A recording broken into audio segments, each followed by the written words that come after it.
Officials, police, all একটা group তৈরি হয়ে গেছে। খালি জায়গা দেখলেই লোক বসিয়ে দিচ্ছে। বলুন তো, একেতে সেন্ট্রাল গভর্নমেন্ট টাকা দিচ্ছে না, তারপরে আমি কটা রাজ্যকে টানব? বাংলার আইডেন্টিটি নষ্ট হয়ে যাচ্ছে কেন বুঝতে পারছেন না? আপনার টকের টাকা খাওয়ার জন্য এবং আপনাদের টাকা খাওয়ার জন্য। জমি পাচ্ছেন, বেচে দিচ্ছেন, রাজ্য সরকারের জমি, যেখানে পাচ্ছেন দখলদারি করিয়ে দিচ্ছেন। ওয়ার্স্ট পারফরমেন্স মিউনিসিপ্যালিটিগুলোর। কেন তৈরি করা হয়েছিল আমি জানি না। সবাই বলে মিউনিসিপ্যালিটি করে দিন, লাভটা কি? জনগণ যদি পরিষেবা না পায়। হাওড়াতে কেন এখনও কনজারভেন্সির কোনো সিস্টেম নেই? কেন নেই? আমি আরবান ডিপার্টমেন্টের মেয়রকে জিজ্ঞেস করব। আমি উত্তর এখন চাই না, পয়েন্টগুলো নোট করে নিন। জঞ্জালের ভ্যাট নিয়মিত পরিষ্কার হয় না, রাস্তায় ময়লা চলে আসে ভ্যাট থেকে। যিনি দায়িত্বে আছেন তিনি কি করছেন? আমি যদি জাস্ট বলি, বালি মিউনিসিপ্যালিটি, শ্রীমতী অমৃতা রায় বর্মন, এসডিও হাওড়া, তিনি কি করছেন? Why she is not taking care? Solid management system যেটা, এগুলো তো আমাদের আছে। রিসাইক্লিং হয়, ইচ্ছা মতো টেন্ডার করছেন নিজেরা। তার থেকে কতটা খাচ্ছেন আমি জানি না। কেউ খাচ্ছেন, কেউ খাচ্ছেন না, নিশ্চয়ই দিয়ে টিয়ে খাচ্ছেন। গ্যাং আপ হয়ে গেছে একটা। আমি সরি, আমাকে এই কথাগুলো বলতে হচ্ছে। আমি এর জন্য মোটেই খুশি নই, আমি দুঃখিত। আমি যখন রাস্তা দিয়ে যাই, কোনো লাইট খারাপ থাকলে আমি সঙ্গে সঙ্গে ফোন করি। ঘন্টার পর ঘন্টা লাইট জ্বলেই যাচ্ছে তো জ্বলেই যাচ্ছে। গভর্নমেন্টের টাকা ভাবছে দেবে, গভর্নমেন্ট বসে আছে। টাকাটা আসছে কোত্থেকে? এটা জনগণের টাকা, বুঝতে হবে। কলের জল, পাইপ ওয়াটার, পড়ে যাচ্ছে তো জল পড়েই যাচ্ছে। কিছু লোকের হ্যাবিট আছে, ঢাকনা করলেও ঢাকনাটা খুলেও বিক্রি করে দেয়। তাই যদি হয় তাহলে আমরা মডার্ন সিস্টেমে কেন যাব না? যে যখন আমার বালতি পড়বে বা হাত তুলে আমি জল পাতবো, তখন সেটা চালু হবে, তারপরে সেটা অটোমেটিক্যালি স্টপ হয়ে যাবে। এমন কোনো সিস্টেম আমরা আজ পর্যন্ত বের করতে পারিনি কেন? অথবা এক্ষেত্রে আমার কিছু করার নেই, শুধু এনভায়রনমেন্ট দেখে পেতল লোহা বিক্রি করে দিচ্ছে যখন, তখন আপনারা প্লাস্টিক টাইপের কিছু যদি লাগাতে পারেন, অন্তত আপাতত সেভ হতে পারে। যদিও জলটা সাইক্লিং হয়, সলিড ওয়েস্ট ম্যানেজমেন্ট সব জায়গায় আছে, কিন্তু আপনারা কি করছেন? এনক্রোচমেন্ট করছেন। ভ্যাটগুলো বাইরে থেকে নোংরা পড়ে থাকে, একবার দেখেন না? লজ্জাও লাগে না? রাস্তাগুলো আমরা সারালে তবে সারাবেন, তা আপনাদের টাকাগুলো যাচ্ছে কোথায়? হাওড়াতে এখনো পর্যন্ত কনজারভেশন কোনো সিস্টেম নেই, অথচ আমরা টাকা দিয়েছি। পদ্মপুকুর ওয়াটার প্ল্যান্ট হয় 1984 সালে। 40 বছর ধরে পাইপলাইনগুলো আছে, বহু জায়গায় লিক, ফলে বারবার পাইপলাইন সারাতে হচ্ছে। বহু জায়গায় নোংরা জল মিশে যাচ্ছে। Please understand that. যারা টাকার দিকে বেশি উৎসাহী তাদের মনে রাখতে হবে, নিজের জীবনের থেকে দামে কিছু নয়, মানুষের জীবনের থেকে দামে কিছু নয়।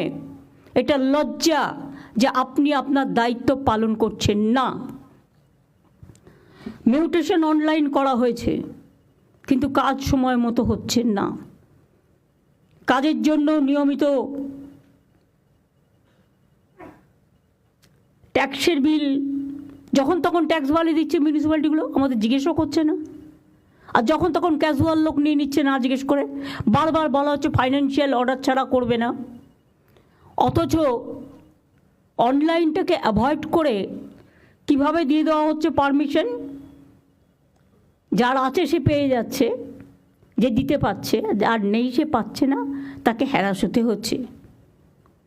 টাকার বিনিময়ে পুরসভার বহু জমি বেদখল হয়ে যাচ্ছে, সরকারি সম্পত্তি নষ্ট হয়ে যাচ্ছে। আমি হাওড়া পুলিশকে বলবো একটা তদন্ত করার জন্য, এবং চিফ সেক্রেটারিকে আমি অর্ডার দিচ্ছি, সেখানে যদি রাম শাম যদু মধু যেই হোক, ইভেন আমিও যদি হই, আমাকেও ছাড়বেন না। আমি জানতে চাই না কে দখল করেছে, কিভাবে করেছে, পেছনে কারা গ্যাং আপ করেছে এবং কিভাবে এগুলো হয়েছে, আমি এসব জানতে চাই। সরকারি সম্পত্তি কারো ব্যক্তিগত সম্পত্তি নয়। লোভ বেড়ে যাচ্ছে, লোভটাকে কমাতে হবে। বাইরের লোকেরা এসে এখানে সব জমি জায়গা দখল করে নিচ্ছে, কারণ টাকার বিনিময়। বড় বড় মাল্টি স্টোর কমপ্লেক্স হয়ে যাচ্ছে সরকারি জমি দখল করে, সরকার থেকে পারমিশন নেওয়ার প্রয়োজন মনে করছে না। আর তাতে কেন আমরা ট্রান্সপারেন্সি মেনটেন করব না? অনলাইনে করে দেওয়া সত্ত্বেও হচ্ছে না। রাজ্য সরকার বহু নতুন রাস্তা করেছে, কিন্তু কোনো সংরক্ষণ হয় না। আমি তো বলেই দিয়েছিলাম, যে রাস্তা করবে যে কোম্পানি, তাকে 5 বছরের গ্যারেন্টি নিতে হবে। করছে না। সলিড ম্যানেজমেন্টে অ্যাডভান্স দিয়ে দিচ্ছেন আপনারা, টাকাটা নিয়ে পালিয়ে যাচ্ছে সোলার পাওয়ারের, এবং টাকাটা নিয়ে পালিয়ে যাচ্ছে, অথচ অ্যাডভান্সটাও নিয়ে পালিয়ে যাচ্ছে। কেন দিচ্ছেন? কে পাওয়ার দিয়েছে? এই পাওয়ার লোকালি আর হবে না। ল্যান্ড ডেভেলপমেন্ট, সোলার পাওয়ার, এগুলো স্টেট এবং রিসাইক্লিং অফ দ্য জঞ্জাল যেগুলো, এগুলো থেকে তো আমাদের ইনকাম হতে পারে। কেন করছি না? এটা সেন্ট্রালি করতে হবে। এসডিওকে দিলেও যা, ডিএমকে দিলেও তাই, নমিনেটেড মেম্বারকে দিলেও তাই, ইলেক্টেড বডিও তাই। তো কাকে দিয়ে করবো এগুলো? তো মহা মুশকিল হয়ে গেছে। এইগুলো দেখবার জন্য দরকার হলে আমাকে যারা এই কাজগুলো জানে, কর্পোরেশন এই দায়িত্ব পালন করছেন না, শুধু কর্পোরেশন বললে হবে না, মিউনিসিপ্যালিটিগুলো দায়িত্ব পালন করছেন না, ট্যাক্স বাড়ানো ছাড়া, আর বিল্ডিং তৈরি করা ছাড়া, আর লোক বসানো ছাড়া। আমি তো বলেছি, যে হকাররা আছে তারা আমাদের ভাই বোন, এর থেকে বেশি যেন আর না বাড়ে। হাতিবাগানটা কখনো তাকিয়ে দেখেছেন কী অবস্থা? গড়িয়াহাটে আপনারা স্টল দিয়েছেন, ভালো কথা, কিন্তু স্টলের পেছনটা আবার কিন্তু তিপ্পল লাগিয়েছে কালো লাল। সেই জন্য এমন কিছু সিস্টেম করতে হবে যাতে ওটা দেখতে ভালো লাগে। আমি পরশুদিন আসছিলাম ওয়েবেলের কাজ দিয়ে, দেখলাম কত দোকান বসে গেছে, সব আউটসাইডার, কিনে খাচ্ছে, বাড়ির সামনে পাচ্ছে, এটা ভালো, কিন্তু দেখতে কি ভালো লাগছে? ডার্টি করে রেখে দিয়েছে জায়গাটা। কেন একটা খাওয়ার জন্য একটা নতুন জোন করছেন না আপনারা? যে জোন আপনার শহরকে ডিস্টার্ব করবে না, মানুষকে ডিস্টার্ব করবে না। বৃদ্ধ বৃদ্ধা থাকেন, ভাড়া নিয়েছে তার কাছ থেকে, ভাড়া নেবার পর পারমিশন নেই, উইদাউট পারমিশনে 3 তলা 4 তলা 5 তলা তুলেই যাচ্ছে। কেন তাদের অ্যারেস্ট করছেন না? কেন ভেঙে দিচ্ছেন না? 2-1টাকে অ্যারেস্ট তো করুন, 2-1টা ভাঙুন। আমি বলবো স্টার্ট ফ্রম মাই হাউস। কেন আমি ইলিগাল জিনিসকে আমি অ্যালাউ করবো? যেই হোক, কোনো এমএলএ, এমপি, মিনিস্টার থেকে শুরু করে পুলিশ অফিসার, জেলা এসডিও, ডিএম থেকে শুরু করে আইসি থেকে শুরু করে, কারো কারো অভ্যাস হয়ে গেছে আইসি হলে যতটা পারি ইনকাম করে নি, এসডিও হলে একটা সঞ্চয় করে নি, ডিএম যে কদিন থাকবো সঞ্চয় করে নি, দেশে পাঠিয়ে দিই। এগুলো অনেক হয়েছে, আর করবেন না প্লিজ। এবার কিন্তু বড্ড চোখে লাগছে। সল্লেক আমার লজ্জা লাগছে। রাজারহাটেও শুরু হয়েছে এনক্রোচমেন্ট, সল্লেকেও ইচ্ছা মতো সুজিত বোস লোক বসাচ্ছে কম্পিটিশন করে। কেন কেন বাইরের লোক বসবে? এআরডি অফিসের অপোজিটে, যদিও আপনাদের আমি ছবি দেখাই, ভাববেন না যে আমি উইদাউট কাগজপত্রে আপনাদের কাছে চলে এসেছি। ছবি দেখালে নিজেরাই লজ্জা পাবেন। এর জন্য কত দিতে হয়েছে? এই একদম পুরো এআরডি অফিসের সামনে সব এনক্রোচমেন্ট হয়ে গেছে, একটা করে তিপ্পল লাগাচ্ছে, একটা করে বসে হচ্ছে, একটা করে তিপ্পল লাগাচ্ছে, একটা করে বসে পড়ছে। কেন? ওয়াই? আমি জানতে চাই কত টাকার বিনিময়ে কারা নিয়েছে টাকা? কেন সল্টলেক কর্পোরেশনের কাউন্সিলররা কাজ করে না? তারা তো ইলেক্টেড বডি, কেন কাজ করে না আমি জিজ্ঞেস করছি। রাস্তা ঝাড় দেয় না, এবার কি আমাকে রাস্তা ঝাড় দিতে বেরোতে হবে? শুধু কি ওপরের দিকে তাকালেই হবে? নিচের দিকে তাকাতে হবে না? এলাকার লাইট দেখে না, রোড দেখে না, জল দেখে না, মানুষের প্রবলেম দেখে না?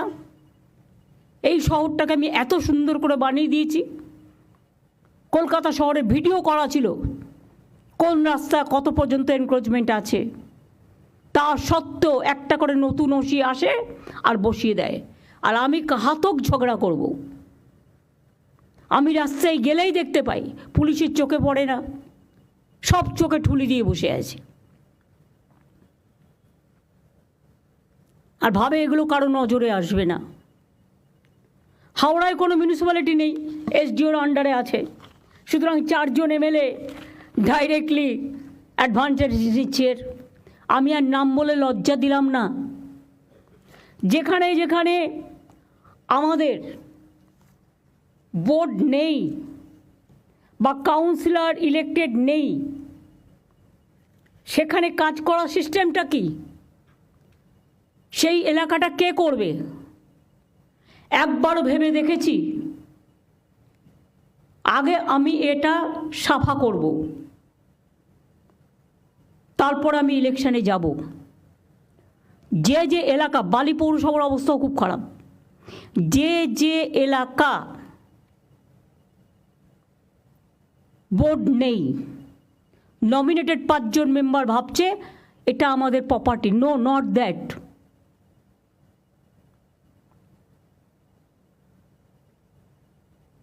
সেক্ষেত্রে কেন আমরা একটা ক্লাবকেও যদি বলা হয় যতক্ষণ আমার ইলেকশন না হচ্ছে যে লোকাল ক্লাব, তোমাকে আমি এতটা হেল্প করব, টেন্ডার করবার ক্ষমতা তাদের থাকবে না, টেন্ডারটা সেন্ট্রালি হবে। আমি লোকাল হাত থেকে টেন্ডার তুলে নিচ্ছি আজ থেকে, কোনো টেন্ডার আমি লোকালি করতে দেবো না, সব সেন্ট্রালি হবে এবং সেন্ট্রালের হাতেই ইনফরমেশান থাকবে।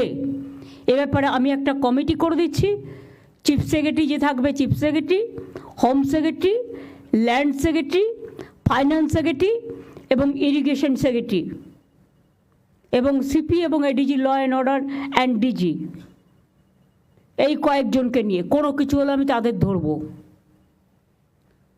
আরবান ডিপার্টমেন্টের সেক্রেটারি কী কাজ স্যার? ডিপার্টমেন্টে রাখারই দরকার কি? কতগুলো বোর্ড রেখে দিয়েছে, গা টিপছে না পা টিপছে, 400-500 করে লোক রেখে দিয়েছে। তাদের তো ডেভেলপমেন্টের কাজ কভার হয়ে গেছে, ওভার হয়ে গেছে। দীঘা ডেভেলপমেন্ট অথরিটির প্রয়োজন আছে কি এখন আর? ওখানে তো মিউনিসিপ্যালিটিও আছে, পঞ্চায়েতও আছে, ডিএমও আছে, বিরাট বাড়ি করে 400-500 লোক, কারো গা টিপছে, কারো পা টিপছে, কারো মাথা টিপছে, বড় বড় বিল্ডিং করে থাকছে, আরাম করছে। তাদের যেখানে গভর্নমেন্টের স্টাফ নেই সেখানে কাজে লাগিয়ে দাও। হলদিয়া ডেভেলপমেন্ট অথরিটিও তাই, হলদিয়া তো মিউনিসিপ্যালিটি আছে, লাভটা কি হলো?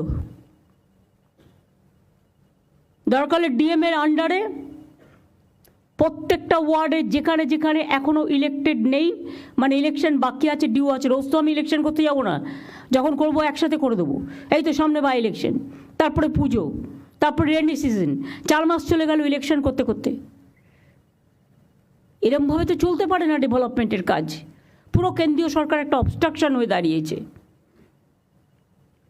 তার মধ্যেও আমাদের লোকেরা ভাবছে উনি তো ভুলে যাবেন।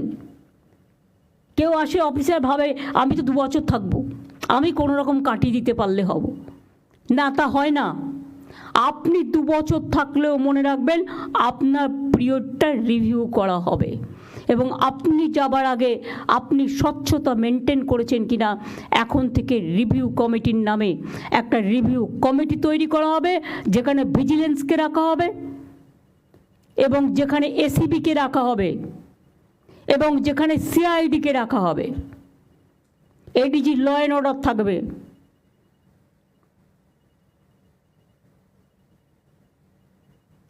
এবং আমি ডাইরেক্টরস অফ সিকিউরিটিকেও থাকতে বলছি, যেহেতু তাদের পাবলিক সিকিউরিটিটা দেখতে হয়। অ্যাডেড এরিয়াতে প্রপার প্ল্যানিং নেই, তাই এখনও পুরসভার মধ্যে কাঁচা রাস্তা রয়ে গেছে, যেমন জোকা অনেক কাঁচা রাস্তা এখনও রয়ে গেছে। কেন রয়ে গেছে? কলকাতা কর্পোরেশনের আন্ডারে। জাস্ট হ্যাভ এ লুক তর্ক করার আগে। নিকাশি নালা পরিষ্কারের জন্য রাজ্য সরকারের তরফ থেকে কোটি কোটি টাকা দেওয়া হলেও কাজ ঠিক হচ্ছে না।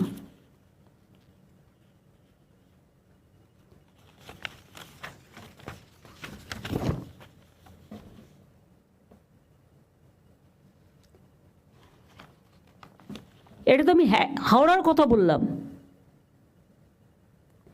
ড্রেনগুলোকে ক্লিন করা হচ্ছে না, বর্ষাকালে জল জমছে, 2-3 মাস হাওড়া জলের তলায় থাকছে। নাগরিকদের প্রয়োজনে হেড অফিসে ছুটে আসতে হয়, এটা কেন হবে? একটা ক্লাবও যদি না পারে, ক্লাবে নানান রকম লোক থাকে, সে হয়তো কাজে ইন্টারেস্ট নিল না। 4-5 জন লোকাল ট্যালেন্টেড ছেলেমেয়েরা যারা কাজ করতে পারবে, দরকার হলে তাদের ইন্টার্নশিপ দিয়ে কাজ করান। আমি তো একটা সুযোগ দিয়েছি 2,500 ছেলে মেয়েদের, আমরা 2,500 টাকা করে মাসে দিয়ে সম্ভবত 1,500 ছেলে মেয়েদের আমরা নিচ্ছি। তো এই কাজটা তাদের লাগান, তারা প্রবলেমটা এসে যে হেডে থাকবে তাকে জানাবে এবং রেগুলার কাজ হচ্ছে কিনা তারা সুপারভাইজ করবে।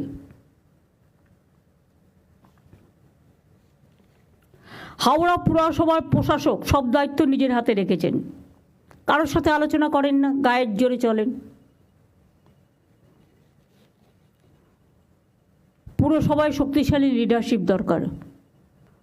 আমি হাওড়ার ডিএমকে আছেন কি এখানে? দীপা, তোমাকে প্লিজ ইউ টেক কেয়ার। হচ্ছে না, তোমার এসডিও করছে না। কোনো কাউন্সিলর না থাকায় এমএলএরা অ্যাডভান্টেজ নিচ্ছে। অ্যাডভান্টেজটা কি বুঝতেই পারছো, আমি আর ভেঙে বললাম না। বালি পুরসভা আলাদা হয়ে গেলেও হাওড়া পুরসভাকে কাজ দেখতে হচ্ছে। ওই বিলটা কি পাস হয়েছে? বালি আলাদা, হাওড়া আলাদা। তাহলে বালি হাওড়া থেকে বালির কাজ দেখতে হবে কেন?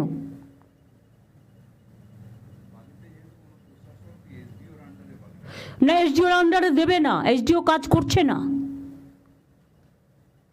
আমি ডিএম এর আন্ডারে লোকাল এমএলএকে সাথে নিয়ে বলবো একটা প্ল্যানিং তৈরি করতে। এসডিও এটা দেখবে না, সে করছেন না বলেই তো বলছি।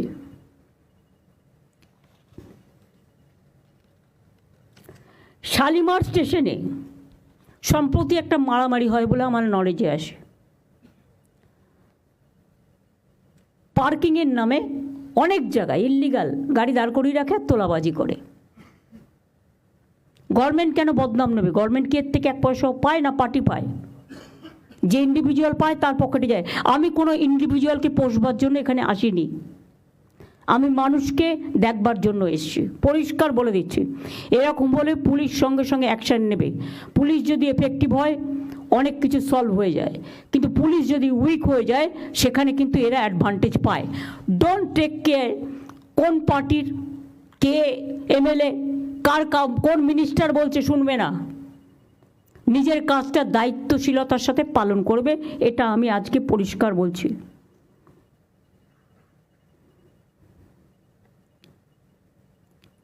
উনচল্লিশ নম্বর ওয়ার্ডে হাওড়ায় টাকা নিয়ে বিভিন্ন জায়গায় প্রাইভেট পার্কিং করা হয়েছে।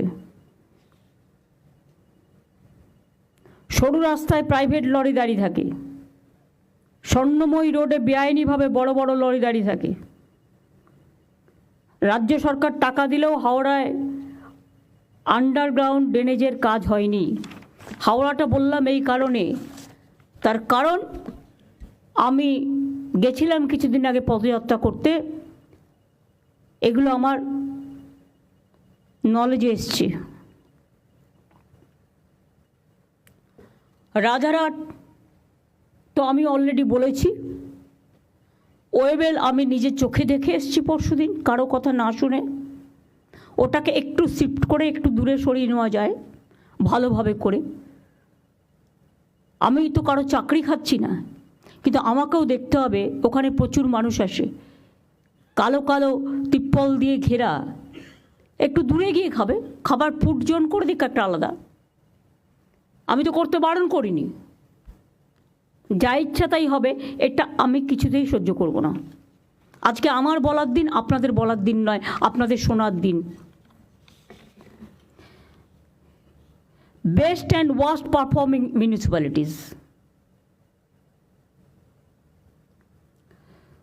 Drinking water best performing municipalities Uluberia, Halisahar, Kolkata MC, Baidyabati এবং Bankura. Worst performing municipalities Alipurduar, Bally, Baranagar, Siliguri, Shantipur.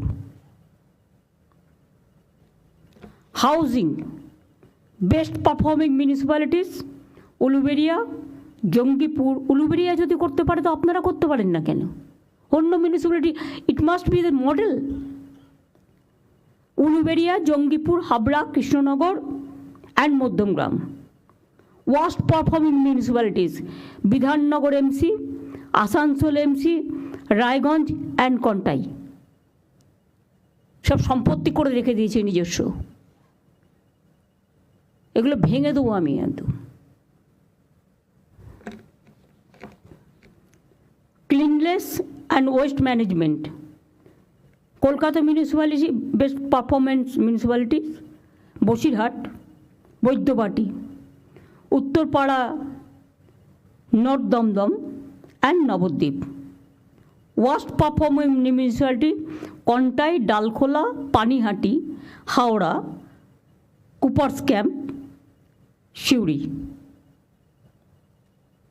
এগুলো আমি বলবো যেগুলো আমি বললাম। আরবান ডিপার্টমেন্টের বিনোদ তো ইলেকশন নিয়ে ব্যস্ত ছিল, আর ইলেকশন হলে এই 4 মাস এদের আর কোনো কাজ করতে হয় না। এখন দিদি সঞ্জয় বনসাল আছে। সঞ্জয় বনসাল তো নতুন করে জানে না কিছু, আজ থেকে তো বিনোদ আবার দায়িত্ব নেবে। সঞ্জয় বনসালের অন্য ডিপার্টমেন্ট আছে। আমি কোনো অবহেলা শুনবো না, আমি বলে দিলাম। পারফরমেন্স রিভিউও হবে।